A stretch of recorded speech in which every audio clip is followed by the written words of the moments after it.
Hey guys, and welcome back to another preparing for A-level video. So today we're going to go through the discriminant. As always, the worksheet is in the description on Patreon, but again it's free for everyone to use. And there's also a link to the playlist with all of my previous A-level lesson live streams that I did last year. Just as a kind of a quick update on what we're going to do, after I go through the first question, it is advised that you at least attempt the second one or have a think in your head about what you would do. And that way, it can kind of help you gain an understanding and kind of, make sure that you know the topic. So with the discriminant, what is it? Well, the discriminant is a fairly interesting part for A-level maths, and if you decide to do maths in the future, it's actually incredibly useful. Essentially, it's a way of saying how many solutions an equation has. So how many solutions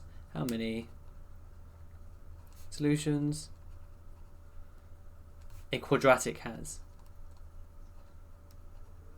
which is actually quite an important piece of information. Now, how do we solve a quadratic equation? Now, of course, we've used our calculators before and things like that, but under the hood, so to speak, a calculator just uses the good old-fashioned quadratic formula. So a generic quadratic equation looks something similar to this. Okay, and it has to equal 0 because you can only solve equations when they equal 0. And the quadratic formula simply states that it's minus b plus or minus the square root b squared minus 4ac over 2a. Now, this piece over here is what gives us the two different solutions. Remember how quadratic equations always have two solutions. Sometimes they are kind of the same as each other, which means there's only one unique solution, or they have no solutions. And how do we know that? Well, what causes that? It's this piece of the equation over here. Okay. And the reason for that is because there's this plus minus, right? Because we're adding a number and subtracting a number, that gives us two different possibilities. Either we add the number or we subtract it. Now, that is really useful because depending on what that number is will tell me how many solutions there actually are. Because, for example, if it's 1, if I add 1 and if I take away 1, I get two different answers. But what if it's 0? Well, if I add 0 and take away 0, it would be the same answer. So that means there's only one answer. What about if this number doesn't actually exist? Well, let's have a look at it. If I have a look at this, this is a square root. Now, what numbers can I not square root? Negative ones. So in other words, if b squared minus 4ac is less than 0, i.e. it's negative, there are no solutions. And we already discussed that if b squared minus 4ac equals 0, there's only one solution. Realistically, I should write one unique solution. And again, that makes sense, right? Because I'll be adding or subtracting 0. If I add 0, if I subtract 0, it gives me the same number. So again, the first case, if it's negative, I can't square root a negative, so that means there's no answers, there's no valid answers. Again, further maths people, you know that there is actually answers, but don't worry about that, they're imaginary numbers. And if it equals 0, then I only have one solution because I'm adding and subtracting the same number. So the only other possibility is if b squared minus 4ac is greater than 0, it means that there are two solutions. Because think about it, if I square root a number that is positive, let's say it's 4, if I square root that, I get 2. Now, adding 2 and subtracting 2 is always going to give me a different number. It has to give me a different answer. Now, the reason why I explained it in that way is because remembering this is tricky for some students, and I completely understand that.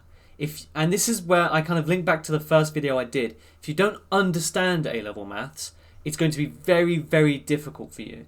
Because, simply put, there's so much to remember.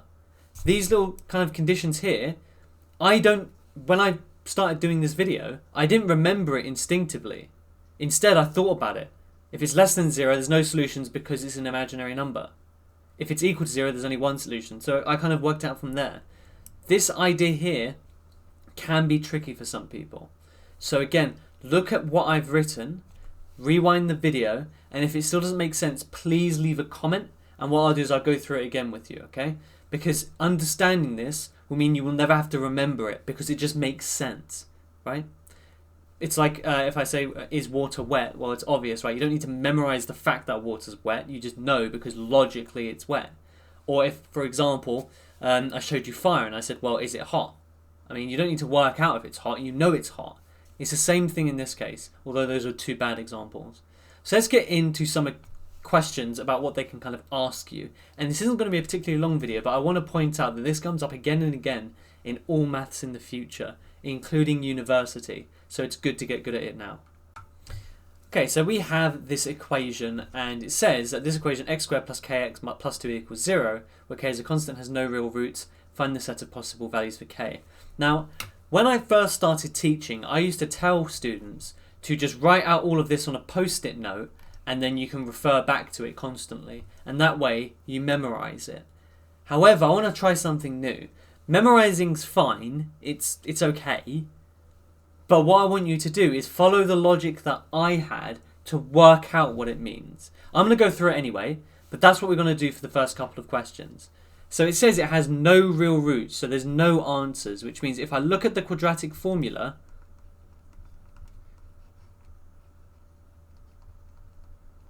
there are no valid answers. Now that can only be the case if this thing inside here is less than 0. So immediately I'm saying that b squared minus 4ac is less than 0. And if you look, no solutions, no real roots. So again, these are all synonyms of each other, right? No real roots just means no solutions. And I'm right. So again, try and follow the logic, and that way you don't need to memorize anything. Because you want to rely on your memory as little as possible, because human memory is really inaccurate. So, b squared minus 4ac is less than 0. Now if I have a look at these values, a is the number in front of x squared, which is just equal to 1 in this case, because there's nothing there. B is the number in front of x, which in this case is k, and c is equal to 2 is the number on the end. So subbing that in, I have k squared minus 4ac is less than 0. So what do I do? Well, the first thing I'm going to do is I'm going to expand those brackets. So we have k squared minus, and then 4 times 1 is 4, 4 times 2 is 8. And it says find the set of values, so now all we're going to do is add 8 to both sides. So we get, I mean, there's two things we could do. We could do the difference of two squares, but let's just leave it as this, less than 8. So k, now this is where things get interesting, because I've square rooted it, right? And if you put the square root of 8 on your calculator, so just show you that now, gives you this, but keep in mind, and this is the really important thing, is it's plus minus 2 root 2. Now, that isn't valid. What we now need to do is actually draw a graph in order to find the set. So just keep that in mind. So we have, it's at minus 2 root 2 and plus 2 root 2. So it's a graph that looks like that. How do I know? Because it's a k squared graph. So it's a quadratic, but it's minus 8, so it's dropped down a bit. Also, it's, if you look at the solutions, plus and minus 2 root 2. So this is minus 2 root 2, and that is plus 2 root 2. And we want the values that are less than 0, right? So below the x-axis, which is actually to the right of minus 2 root 2 and to the left of 2 root 2, which means your answer are all of the values between those two answers. If you're not too sure about this, I did a video last week on quadratic inequalities and simultaneous equations. Go back to that and you can see exactly about doing this very last step here. This step here was basically covered in last week's video. So do check that out if you're a bit unsure. But effectively, because it's minus 2 root 2 and plus 2 root 2, and I want the numbers less than 0, so i.e. the ones below the x-axis, I'm looking for the values bigger than minus 2 root 2, because it's to the right of that, and less than 2 root 2, because it's to the left of that. Right, so this region here is bigger than this, smaller than this, so I've just written that as an inequality. Hopefully that's okay. Again, 3 or 4 marks for this. Pretty good in my opinion.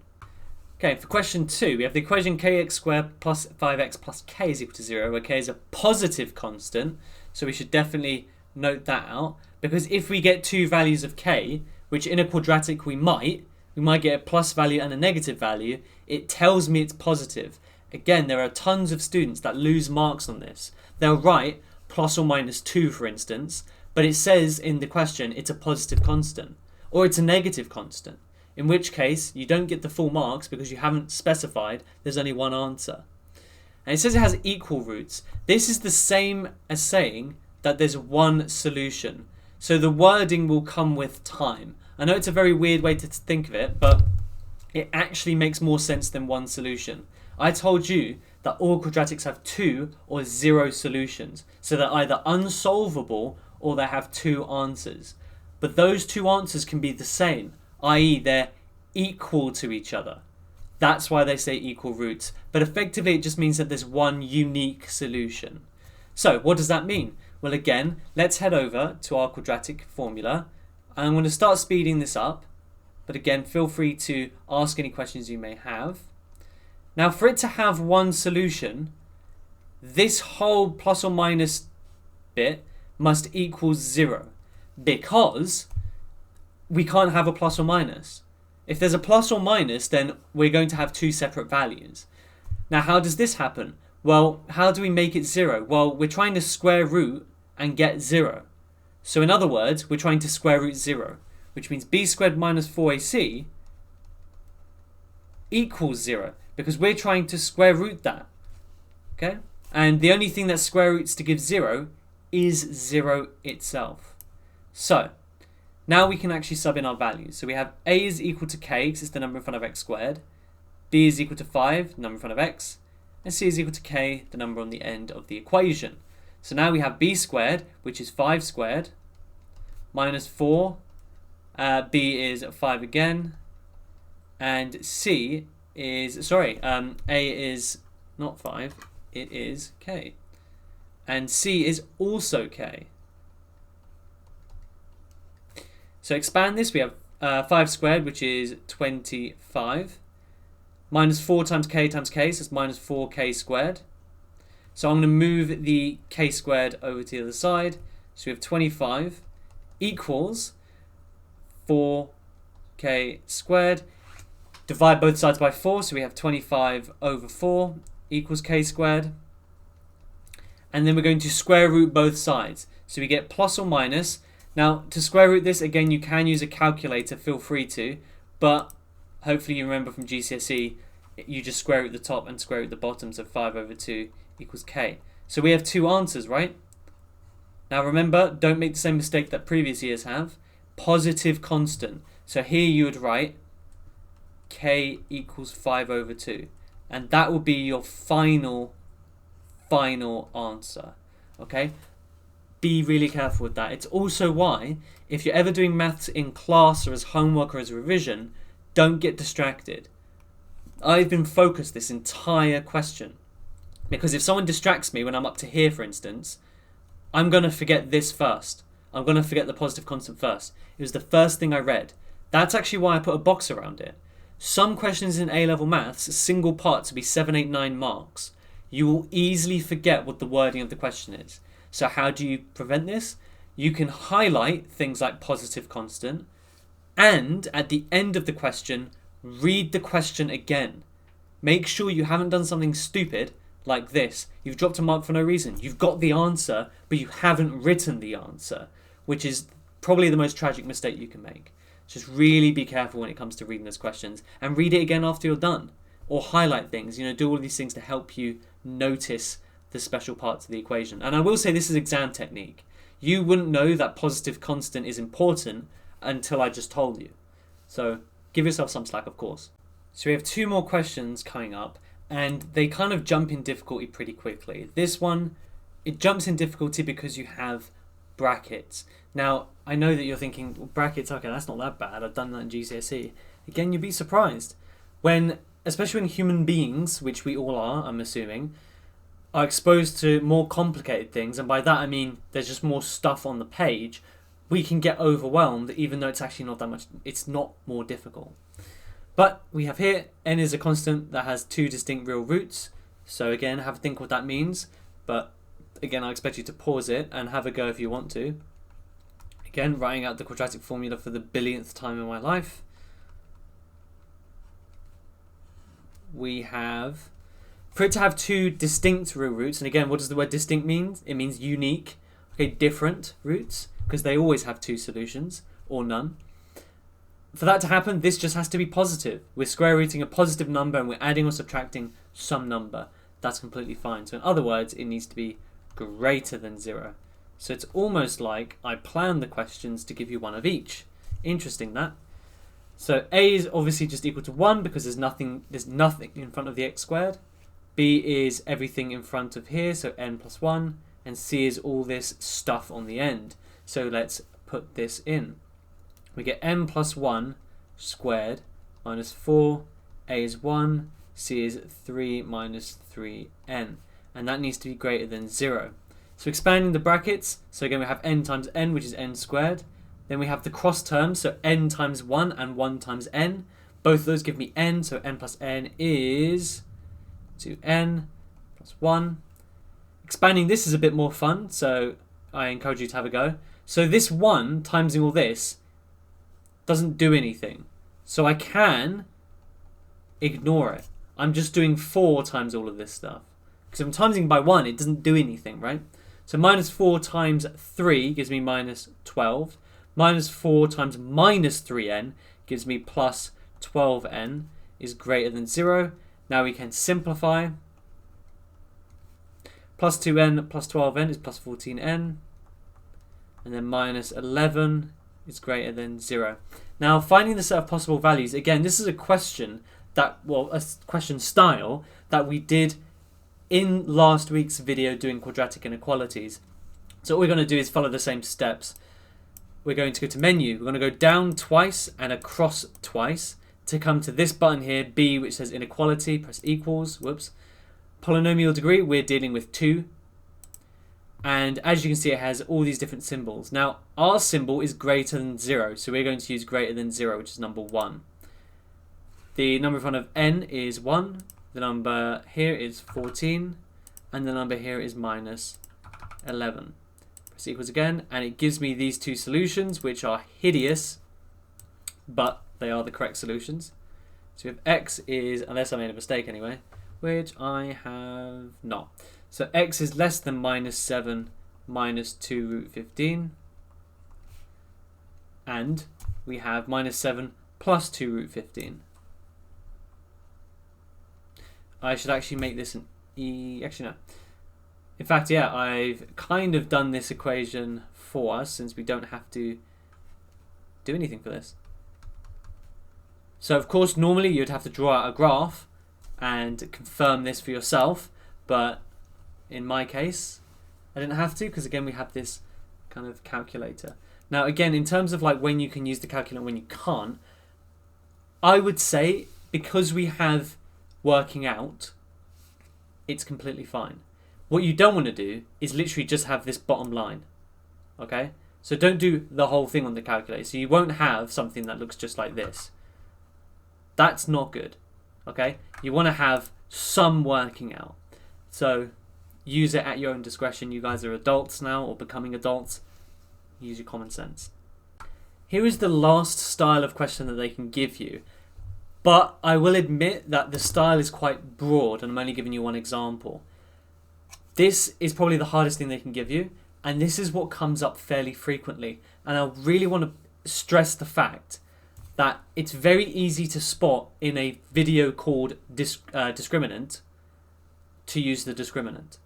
Okay?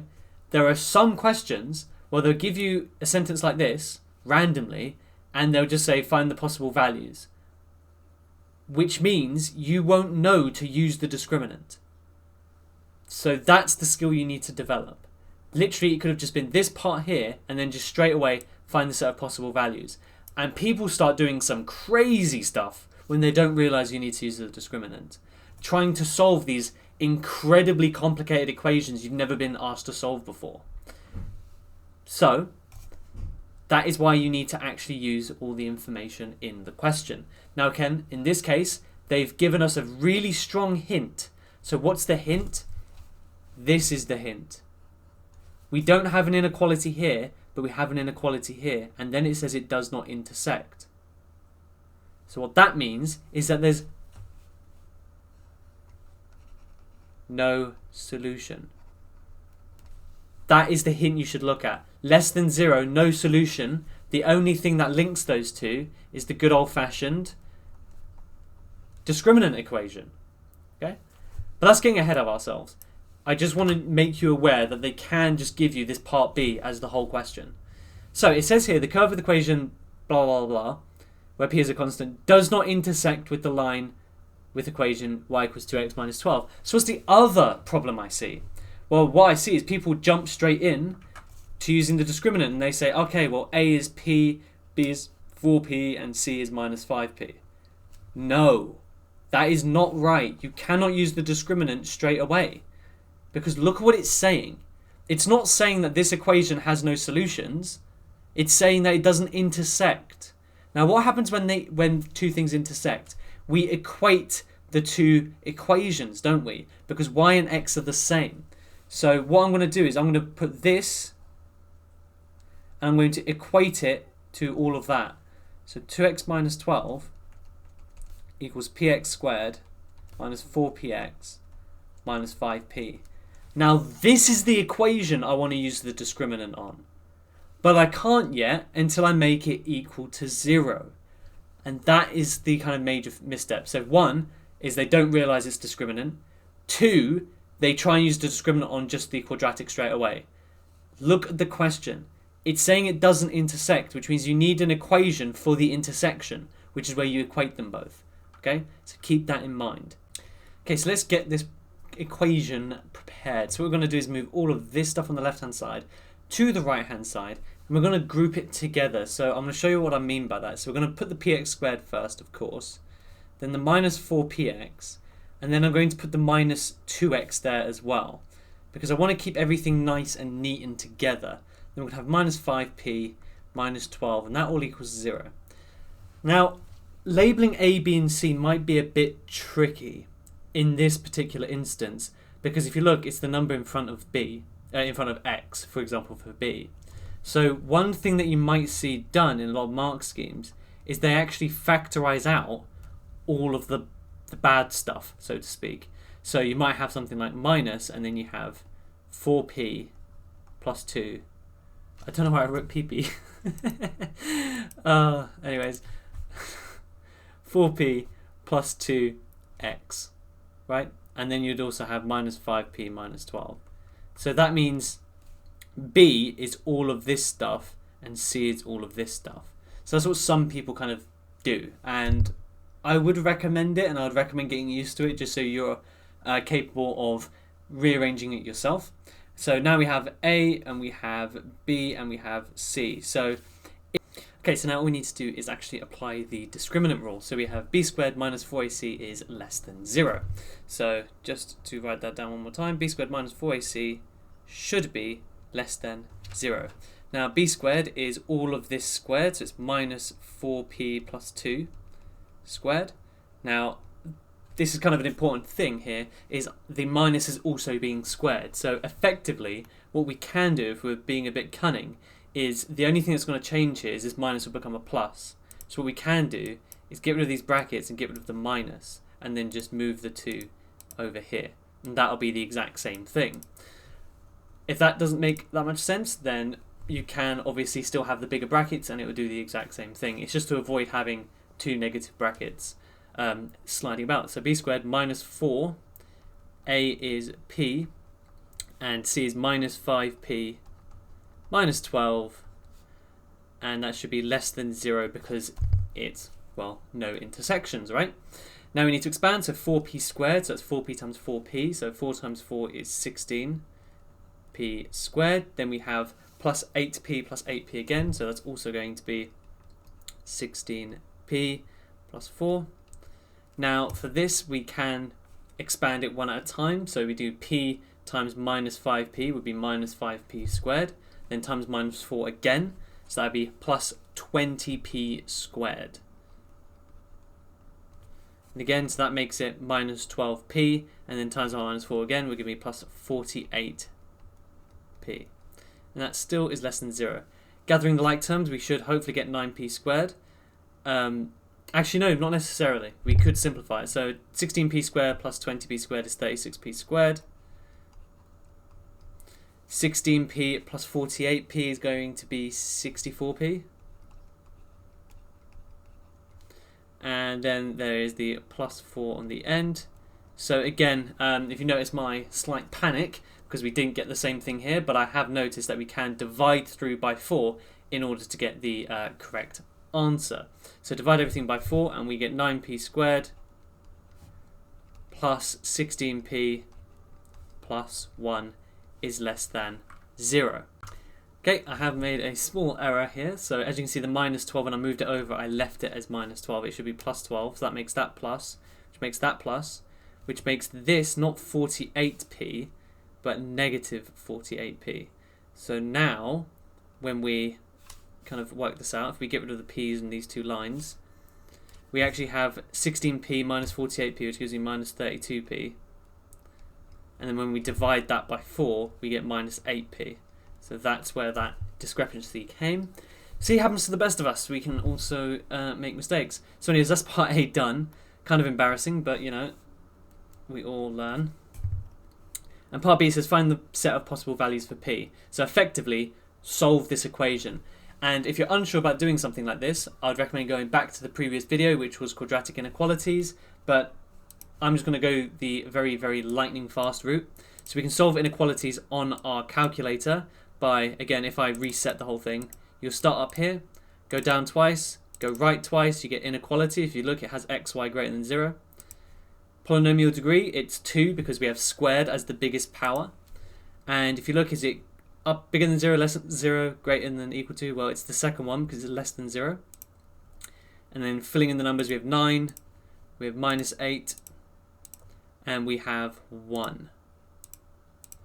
And it gives us those two, well, it gives us that middle value here. So we have 4 minus root 7 over 9 less than x less than 4 plus root 7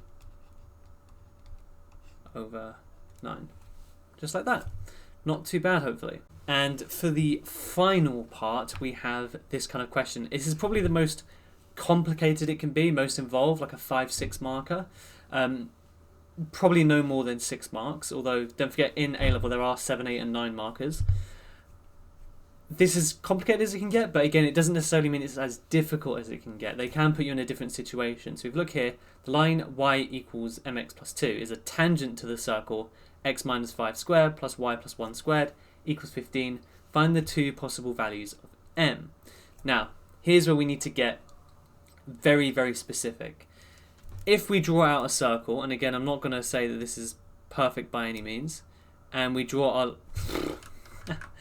our line like this with a tangent, what is the key thing? The key thing is it only crosses or intersects the circle at one point. Okay? And that is really, really important, because what that means is if I sub this equation into this formula, there should be one solution. And that's what they're trying to get at here. And this is what I mean about A-level maths. It really does bring together a lot of different concepts. And it's really important that you knew that, because if you don't, then obviously you might see here, find the two possible values of m and say, well, that means there's two possible values. So we're looking at b squared minus 4ac is greater than 0. We're not. We're looking at b squared minus 4ac is equal to 0, but this solution here is going to be two different values. Okay, so that's a really important thing. Okay, so let's get started. So this is basically solving a simultaneous equation and then using the discriminant. So we're going to sub in this equation here in for y. So I'm going to do that first before I expand anything, just because it might make me a bit confused. And then we have plus, and then what would y be? Well, y is now mx plus 2, and then we still have that plus 1 squared equals 15. Let's simplify that bracket real quick. We have x minus 5 squared plus, then we still have the mx, of course, but now instead of plus 2 plus 1, it's going to be plus 3 squared equals 15. Now we can expand the brackets. So that's going to give me x squared, because it's x times x. Then we have minus 5x again, because x times minus 5. And then minus 5 times x. So that's minus 10x. And then we have minus 5 times minus 5, which is plus 25. And for this one, it's going to look a bit funky. We're going to have mx times mx. That's not mx squared, it's m squared x squared. Okay, that's the strange thing here. Then we have mx times 3, which is 3mx, then plus 3 times mx. So that's just going to be 6mx. Then we have plus 9 equals 15. Now we're going to gather all of the like terms. So in this case, we have m squared, x squared, and x squared. So I'm going to write that just for now. I'm just going to put them together, and then I'm going to factorize afterwards just to make it really clear for you guys. Then we have 6mx minus 10x, so let's leave those together as well. Minus 10x. And then we have 25 plus 9, which of course is 34, equals 15. Now I'm going to move the 15 over, but I'm also at the same time going to factorize this. So in front of x squared, we're going to have m plus 1 x squared, right? M from here, 1 from here. Likewise here, we have 6m and minus 10. So we're going to put 6m minus 10 x. Again, the 6m from here, minus 10 over here. Then 34 minus 15 would give me 18. No, it wouldn't actually. Give me 19. Again, use calculators, don't be arrogant like I'm being. Cool. And now we can actually use the discriminant. But again, remember, we're not doing b squared minus 4ac is greater than 0, despite the fact it says 2 possible values. A tangent only intersects once. There's only one solution to this simultaneous, well, in this case, just this quadratic equation. The simultaneous bit would be the first part, but we don't care about the coordinates. So we're going to be doing b squared minus 4ac equals 0. And we have a is m plus 1, b is all of that, and c is at the end. And I've just realised that should be m squared. There we are. So now let's sub that in. So we have 6m minus 10 squared minus 4. A is m squared plus 1. And c is 19. And now we're just solving this, which shouldn't be too bad. So 6m squared, so that's going to be 6 times 6, which is 36, m squared. Then it's going to be minus 60m minus another 60m, so it's minus 120m. Now this is where it's going to get a bit funky. What we can do, we can use a calculator if we want to, but we have 4 times 19, or minus 4 times 19, which is minus 76, then times m squared, so minus 76m squared. And then we have, again, minus 76 times 1, so it's just minus 76. Gather the like terms. Again, use a calculator if you so choose. Minus 120m, minus 76. Now, you might be tempted to then simplify and try and factorize and all that stuff, but again, I wouldn't even bother. I would just use the calculator. So solve the equation slash func, polynomial degree, again it's squared. We haven't come on to cubics yet, so we don't need to worry about that. So minus 40, then we have minus 120, then we have minus 76. And those are our values here. So it doesn't really specify, it says exact form, so we're going to leave it as surds. So the first one is going to be minus 15 plus root 35 over 10, and then we also have, so again all you need to do is press equals, shockingly minus 15 minus root 35.